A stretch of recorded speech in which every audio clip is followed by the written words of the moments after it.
Today, I want to talk about how the Ahsoka series will tie into the Filoniverse, or the three shows headed by Jon and Dave, the Book of Boba Fett, The Mandalorian, as well as the Rangers of the New Republic. I've come across a new theory that really brings into question whether or not the Ahsoka series is going to be the search for Ezra that we've been theorizing about for a while now. There's certainly been a lot of assumptions made as to what happened to Thrawn and Ezra after Star Wars Rebels Season 4, and what that Ahsoka and Sabine series could look like. I mean, did Thrawn and Ezra really end up in the unknown regions? That is the popular theory, but it is just pure speculation. Are they actually lost, or are they fighting the Grisk, a new alien threat that was introduced in the Thrawn novels? Many fans believe that Ezra and Thrawn became allies during this time, whereas others believe that Ezra may be imprisoned, and the truth is we simply don't know.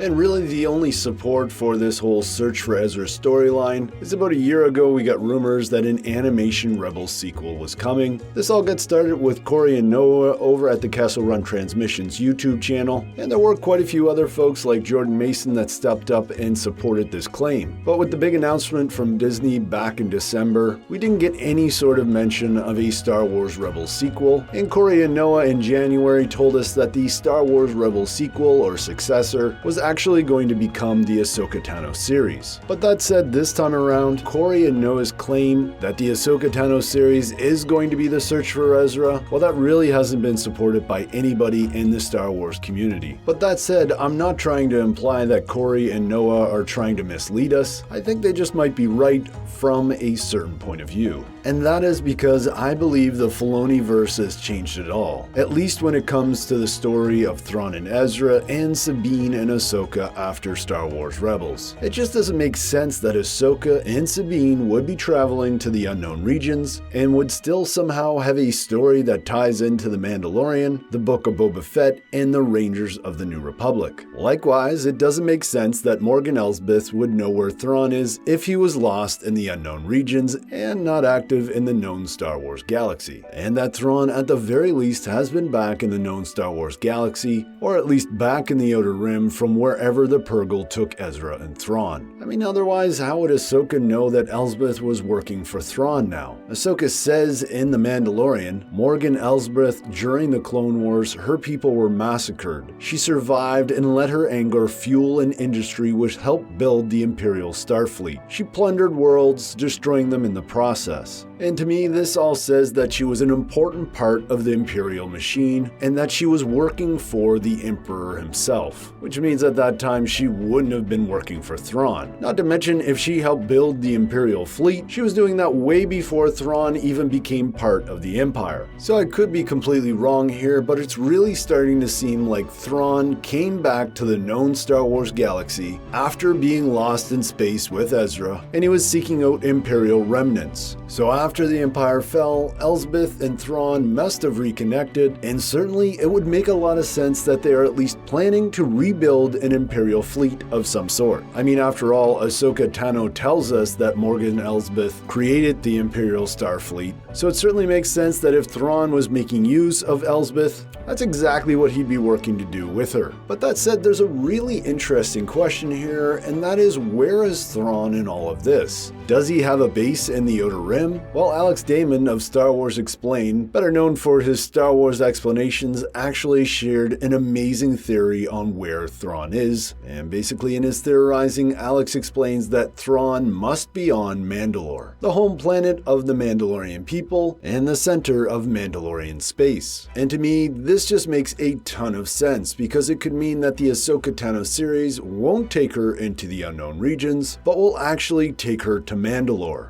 As Alex points out in his video, Mandalore seems to be where Bo-Katan is heading. Remember, after all, in Season 2, she's willing to help out Din Djarin with the rescue of Grogu, because yes, she wants the Darksaber, but also because the light cruiser that Moff Gideon possesses would be a very valuable weapon in taking back Mandalore, which is her ultimate goal and seems to be maybe the end game for this Mandalorian verse or Filoniverse, whatever you want to call it. But of course, the monkey wrench that's been thrown into Bo-Katan's plans fans is that Din Djarin now possesses the Darksaber. And it seems like Season 3 of The Mandalorian is going to be all about Bo-Katan and Din Djarin coming together, reuniting the Mandalorians, and trying to reclaim what is left of Mandalore. So if Alex's theorizing is correct and all roads lead to Mandalore, then how exactly is the Boba Fett series, which obviously seems to be about how Boba is becoming a crime lord, how's that going to tie into reclaiming Mandalore, and what is his role going to be in this overall story? Well, Alex didn't really understand how the Boba Fett series could tie into this larger story, but I believe Boba Fett could be asked by Bo-Katan to help reclaim Mandalore, restoring him and his family to proper Mandalorian status in the process. And certainly it doesn't seem like Bo-Katan would be willing to ask Boba Fett for his help, but if Din Djarin is going to battle, he already knows that he can trust Boba Fett from the events of Season 2 of The Mandalorian. That said, there's also the series The Rangers of the New Republic, and Alex had a really cool theory about this. You should definitely check out his video to hear it. But again, looking at the hints that were dropped in The Mandalorian Season 2, we know that the New Republic doesn't really think that there's much of a threat in the Outer Rim. That is, with the exception of Captain Carson Teva, who may actually be head of the New Republic Rangers. And it's certainly not much of a stretch to think that Carson Teva could be convinced to help Bo-Katan as well as Din Djarin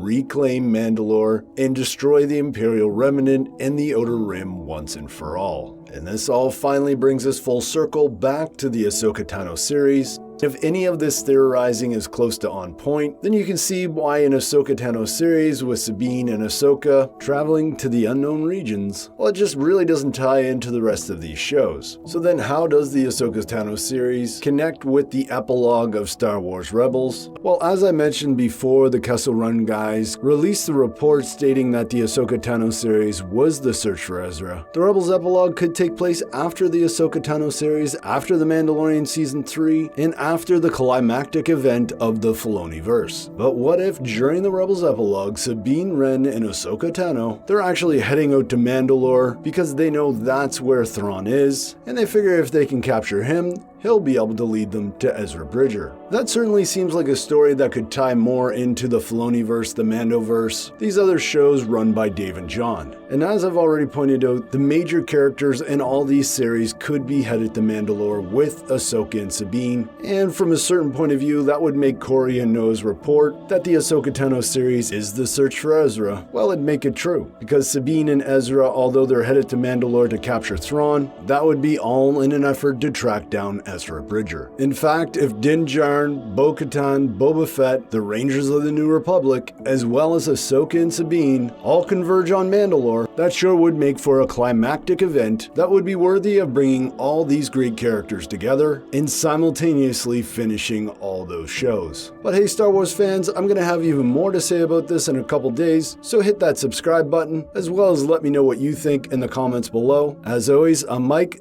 Thanks for watching, and may the Force be with you.